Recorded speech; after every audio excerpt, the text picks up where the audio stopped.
introduce the next speaker. So the way we're going to run this is we're going to divide the time between herself and myself up until lunchtime. I'm going to make a presentation on Planting by the Moon. But right now I want to introduce you a dear friend of mine. Her name is Teprine Baldo.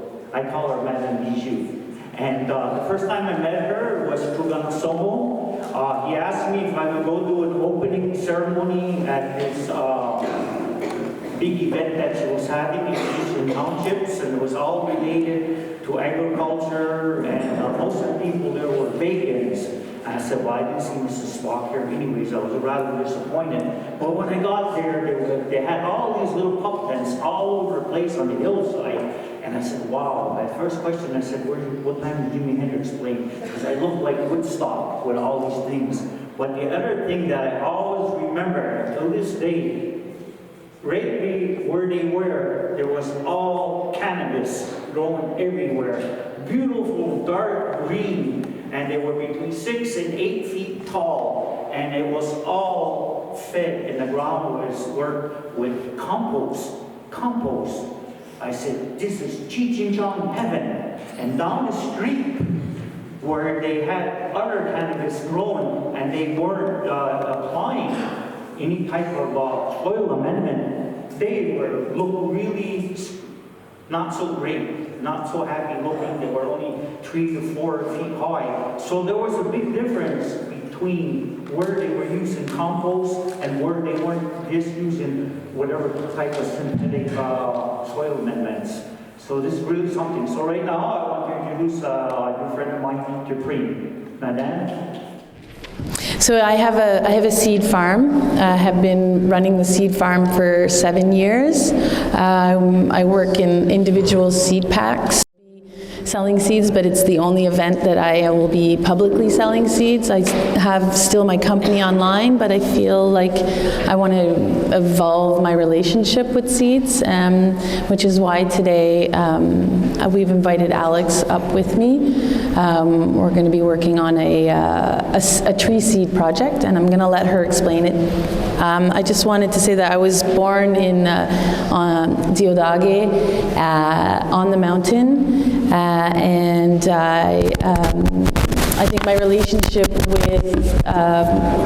with the soil and the fact that I became a farmer was because I had grandparents that were very loving and supportive and always kept us outside, encouraged us to eat together, to grow food together, and even though they're not with me anymore physically, I feel like they're with me everywhere I go. So I wanted to, express that my ancestors are from Northern and Southern Europe, and my grandmother is here with me. So I'm grateful to be welcomed into your community to share this story with my friend Alexandria.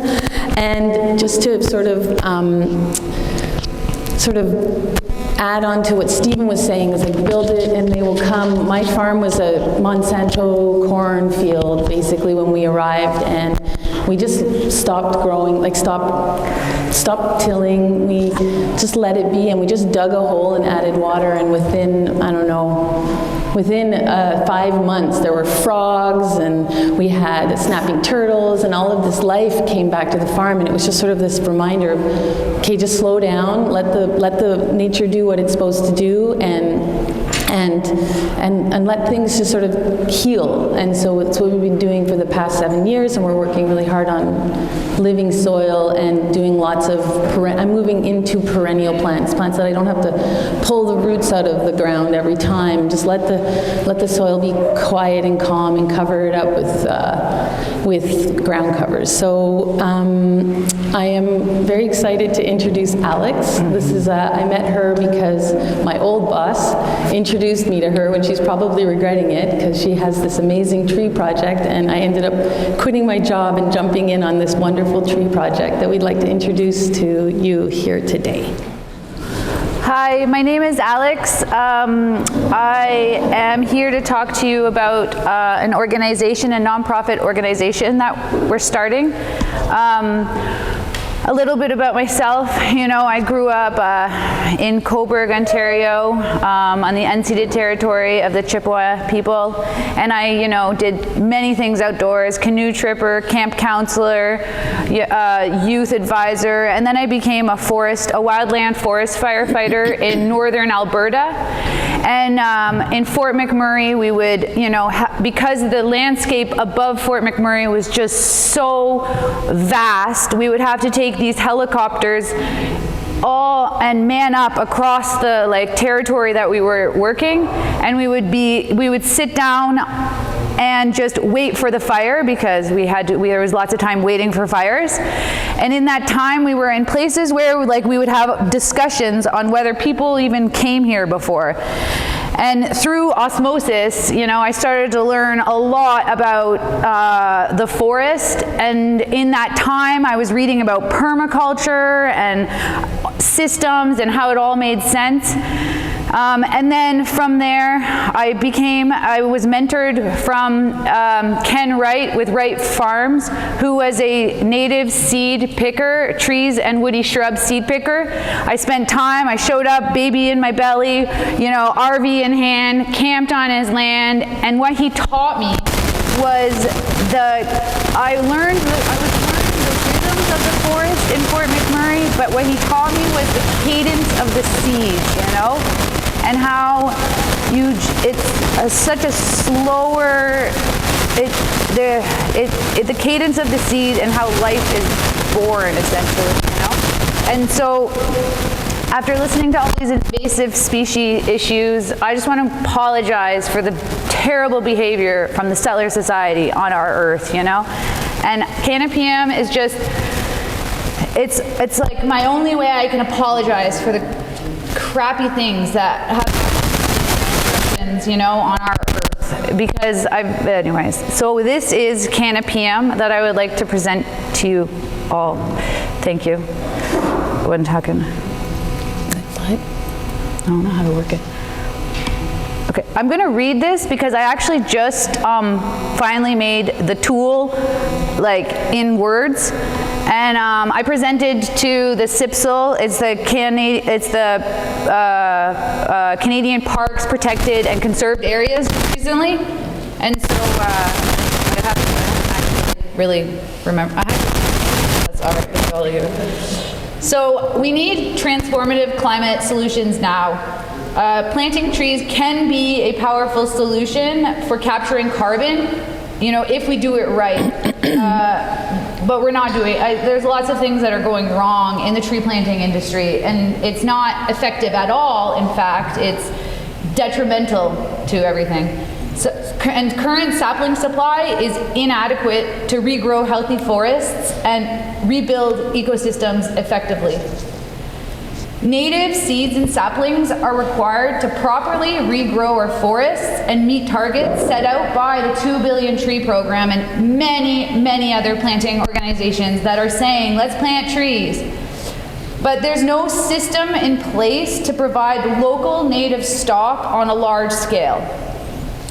Melissa Spearing from the National Tree Seed Center says that we actually need 90% increase in local native stock to meet the supply, and right now we're just using reforestation stock for our tree planting initiatives. So the challenge. Restoration projects are creating a high demand for adaptable sapling stock. Currently, there is a low supply of quality native stock available. The emerging restoration economy is a multi-trillion-dollar sector that needs to be harnessed ethically. Climate policy will force large corporations to pay for the ecological damages, crimes. I've seen things that are just terrible in the oil sands, inflicted on our earth, but this needs to be done strategically. And this transition needs to be supportive and educational to rebuild our collective understanding that we are nature. Since 2000, regional surveys document a chronic lack of appropriate seed and nursery stock. There's no system in place, like I said, to scale seed collection, seed processing stations, and skilled growers. Lack of inventory for seed and sapling stock is creating a bottleneck that will have serious impacts over the next 5 to 10 years. This lack of stock threatens to derail the restoration efforts necessary to face the climate crisis. I think there's a huge opportunity to grow a restoration economy rooted in conservation. We need an effective model that can integrate into existing systems. There's so many people doing such great work everywhere. We just need a tool that can provide a collective effort to support biodiversity and increase carbon capture. So, a solution. So, a Canopeum. A Canopeum is a micro tree nursery where forests are born. These nurseries are nimble in design, allowing them to be cultivated directly in our communities. We install them in parks, schools, farms, and on corporate lots, connecting people to planet. Each Canopeum is part of a cell that can contribute directly to large-scale planting restoration projects. Our pilot model grows an annual supply of 20,000 native trees and shrubs on a 20 by 20 meter plot. Depending on seed periodicity, each Canopeum will have a different combination of 4 to 6 species annually, which can be tailored to local needs. So every Canopeum comes with a workshop for seed cleaning and processing, water tanks to harvest rainwater and rainwater for sapling irrigation, in-ground growing beds for seed stratification, innovative propagation tray designed for saplings to grow a 360-degree root structure. And in fact, the propagation industry is like a stagnant industry that still grow their saplings in single wall, single drain trays. But what happens is these, living seeds are growing and their roots are banging in on the walls, creating a circular root system that can't be undone. It's like scoliosis, So these trees will grow and grow and grow for 20 years, but what happens is there's a big wind and they don't have that 360-degree root structure, they fall down. Or they can't actually pull up the nutrients to keep growing and they start dying from the top down. The infrastructure, it also comes with installation and operation manual and a forest steward to manage sapling and outreach programs. So these Canopeums have a few adaptable features. Every Canopeum is designed to include a mural space to reflect the diversity of each individual community. Large pathways are designed to accommodate a frequent flow of traffic. Seating options vary depending on community's comfort and purpose for the space, and it's a relaxed learning environment designed to rebuild, again, our collective awareness that we are nature. Each Canopeum is managed by a forest steward. Forest stewards empower citizens to actively participate in the movement for environmental action and climate optimism. The 3 main forest steward tasks are to cultivate saplings. So forest stewards are trained to pick local seeds from native trees and shrubs, clean different types of seed using various techniques, propagate and protect the saplings, distribute saplings to planting projects, and maintain and report on annual supply.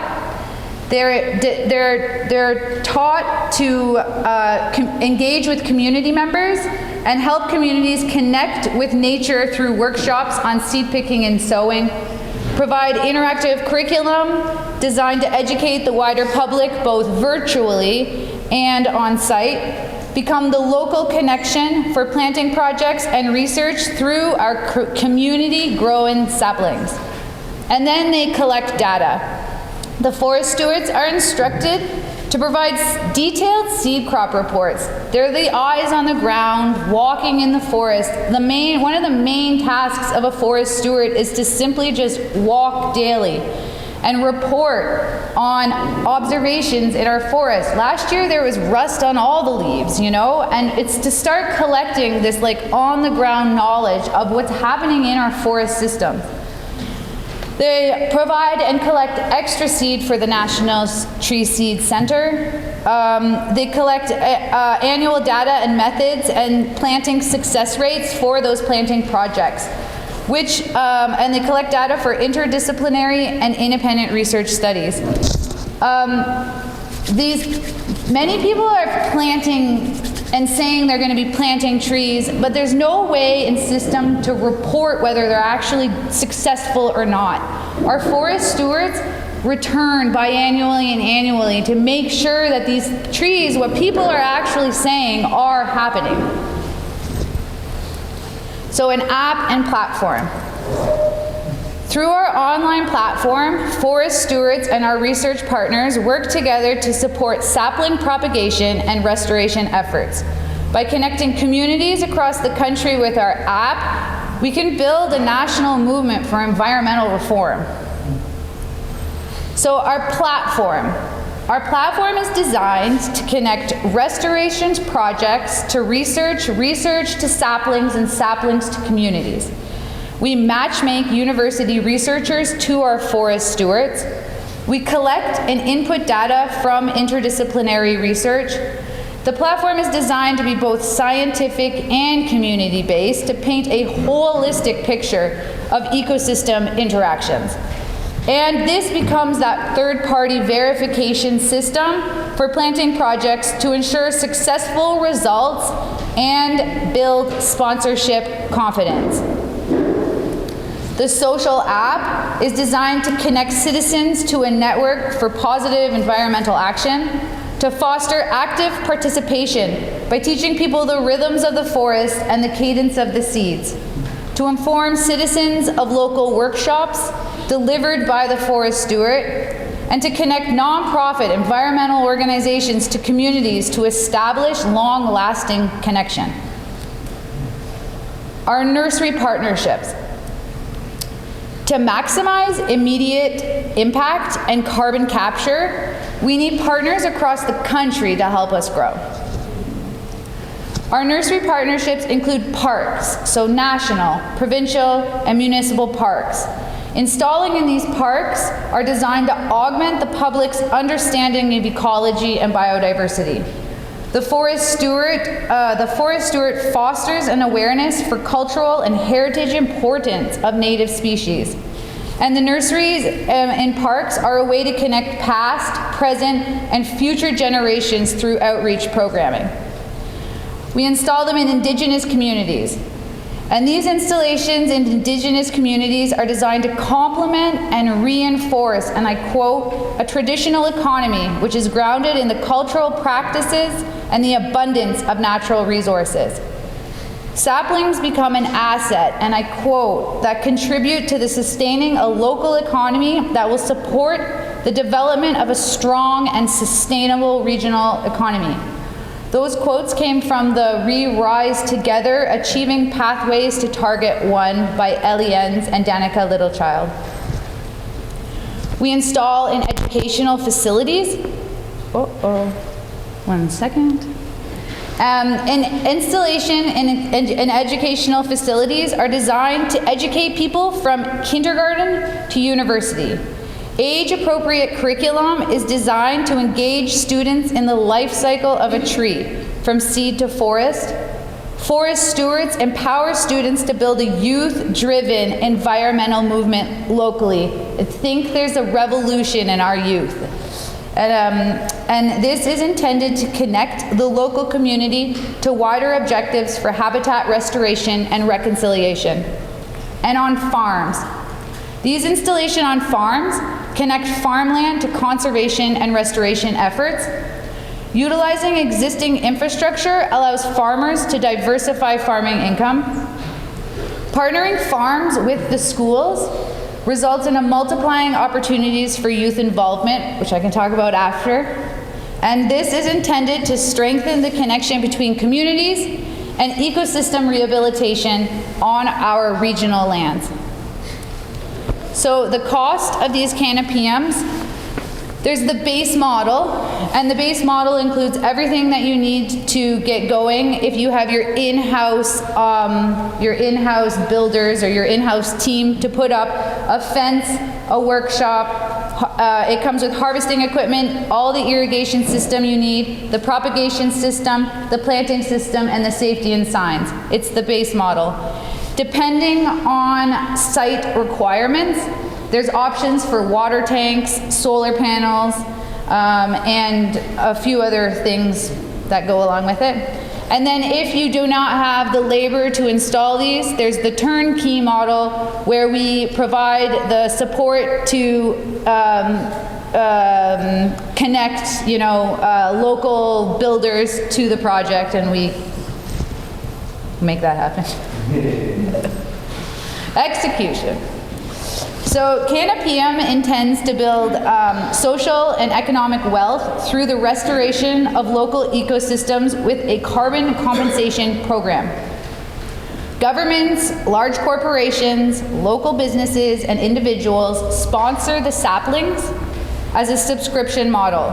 These sponsorships contribute directly to the local conservation economy. So this is our project timeline.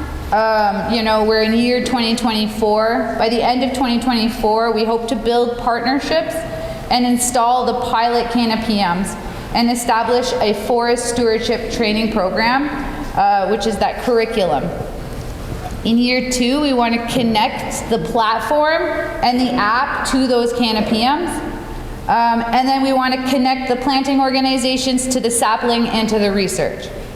And then in year 3, we want to expand to multiple partnerships in every province. And then from there, we have made all of our adjustments. The canopeum runs and makes sense. And then we want to scale into all of our communities, because I think we all can benefit from this. Canopeum is an innovative model that can harness the emerging restoration economy in a transformative way. We can unite a worldview designed to restore rather than deplete our natural world through native seeds and trees. So, partners. Thanks to our current partners, Canopeum has been able to grow an idea into a reality. Over the next 3 years, we hope to work with nonprofit environmental organizations, knowledge keepers, researchers, planting companies, and funders to build a united forest and scale sustainably. We are currently building and working with Parks New Brunswick. We're installing our first canopeum at Mactaquac Provincial Park. We've connected our saplings all those photos were of the saplings that I had grown in my backyard, at my pilot canopeum, and we're connected to the University of Montreal, the Centre d'études de la forêt, where we're looking at, our first research was low-cost mulches to keep weed suppression down and those trees being able to grow. We used sheep wool and cardboard, and the way we walked through the landscape and planted those 3,000 trees, I mimicked the firefighting style. It was so good. And then next year, or the spring that's coming up, we're going to look at, from the sapling production, we're going to look at synthetic fertilizers versus fungal inoculated forest compound. If we know now, science has taught us that research, that we need the mycelium to link everything together, then there must be something in the synthetic fertilizer that we're using versus the forest inoculant that we can create to connect this together. Sorry, I sometimes go on tangents. And yes, Le Noyau is our first farming partnership that we've created, and that's, we're looking for 6 additional nursery partnerships to complete our pilot phase goal for 2024. And that is Canopeum. Thank you.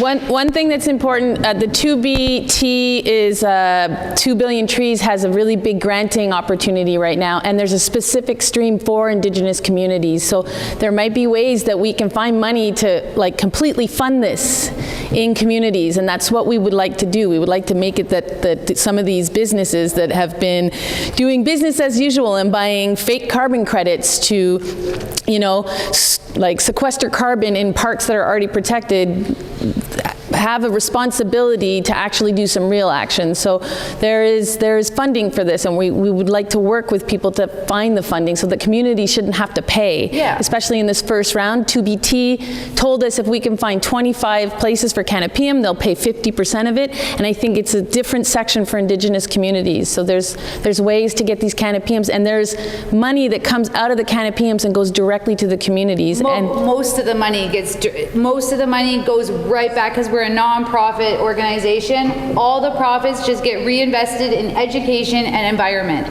you know, fueling more projects within the communities. Yeah, so the idea is we feel like a really sound way to sort of pull back all of this nightmare. Basically. So we're really excited. If anyone wants to talk to us about it, we would love to share more ideas about it. Nyawangoa.